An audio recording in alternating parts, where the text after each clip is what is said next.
Take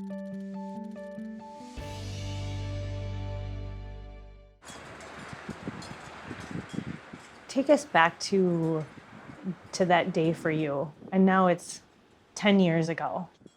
Most of the people who have survived or have been through anything similar to this mass tragedy, targeted violence, survivors, there's a part of you that feels like it has been 10 years, and there's another part of you that feels like it was just yesterday.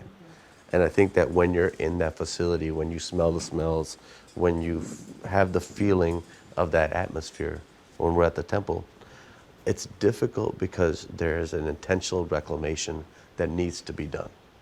And that means that you have to be intentional in the processing of pain. And so for us, the aftermath looked like us cleaning the walls and us cleaning the carpet and ripping out the carpet and making sure that blood wasn't there. Today, we only have a single reminder. There's only one bullet hole that still exists from that shooting. But the emotional reminders are still all over the place. Right here, you will see, so within Sikhi, there's, remember it said, we are one. It says right here, we are one, August 5th, 2012. And this was the round, the 9mm round that was first fired into the Sikh Temple. There was 2 women here, and those 2 women were coming out and going on to the kitchen area. The people that were here at that time were the ones that come early. And so they were just coming in, and then the first shot that Wade Page took hit right here, and that was in between the 2 women. One of the women went inside, and then one of the women went to the kitchen, what we call the langar area. And so it got lodged here. And so this sits as the only physical reminder of what happened that day. And we kept it there intentionally because as we think about the power of division and we think about what this person was trying to do, we want to make sure that we intentionally kept community together and we stay true to our values. And so the first words of the Mool Mantra, which is the Sikh scripture, is that Ek Onkar, we are one. Part of me honestly wanted to leave the blood soaked in the carpet. I wanted to leave the blood on the walls. I wanted there to be a reminder of responsibility.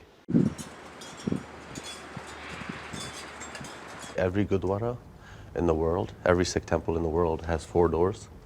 And so the 4 doors, one to the east, the south, the north, and the west. What does that signify? That signifies that we're a faith that is open and inclusive and loving of all faiths, of all people. And so when that happened on August 5th, it was really, are we going to close off our doors? And we said, no, we're not going to close off our doors. We're going to remain open, but we just have to remain open with security protocol in place, but making sure that, we try to keep it the same way where, we're hosting, we're there for community, and I think since then, we've actually gone out into the community. So Surjit Singh has gone out into the community and done services at other places.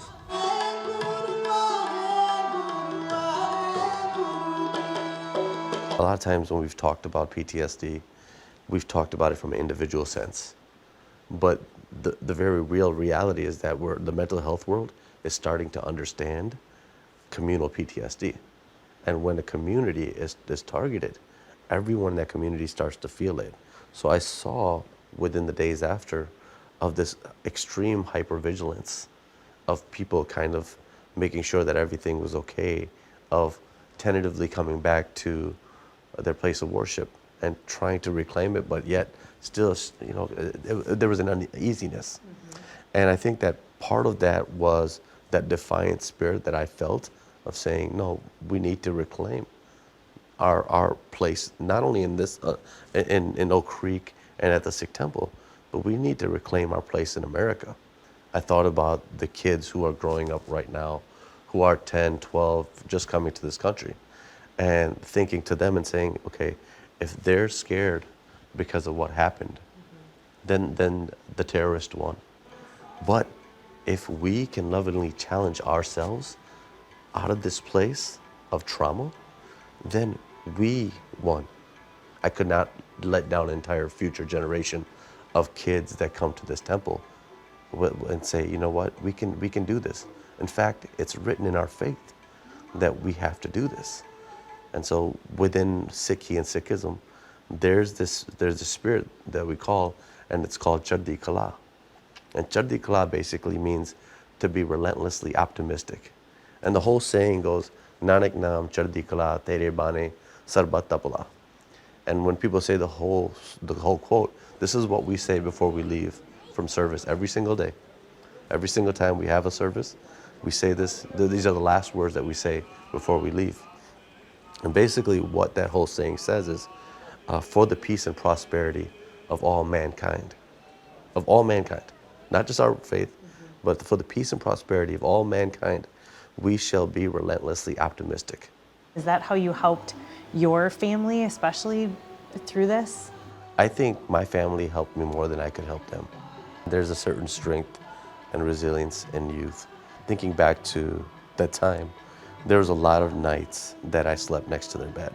And I would sit there and hold them and you know, spend way too much time than fathers do to like just tuck them in, right? We tuck them in and we go to bed. But I would find myself sitting there for hours. I had this conversation with my wife and other people and saying, hey, I think I'm going through something. What's going on? And I'm like, I want to spend so much time with the kids. I hold them for much longer than a father probably should. Like I almost need them to give me something. And then I had a conversation with my brother, and he's like, you're loving your children. You want to be with them and you want to spend time with them. Part of you would have taken that for granted before. Part of you would have just said, you know what, let me just tuck them in and go to bed. And now he's like, I don't think you're going through post-traumatic stress. I think you're going through post-traumatic growth. And you're becoming a better father and a better husband and a better community person. And so in a way, all of this that's happened has helped me be a better person, be a better man.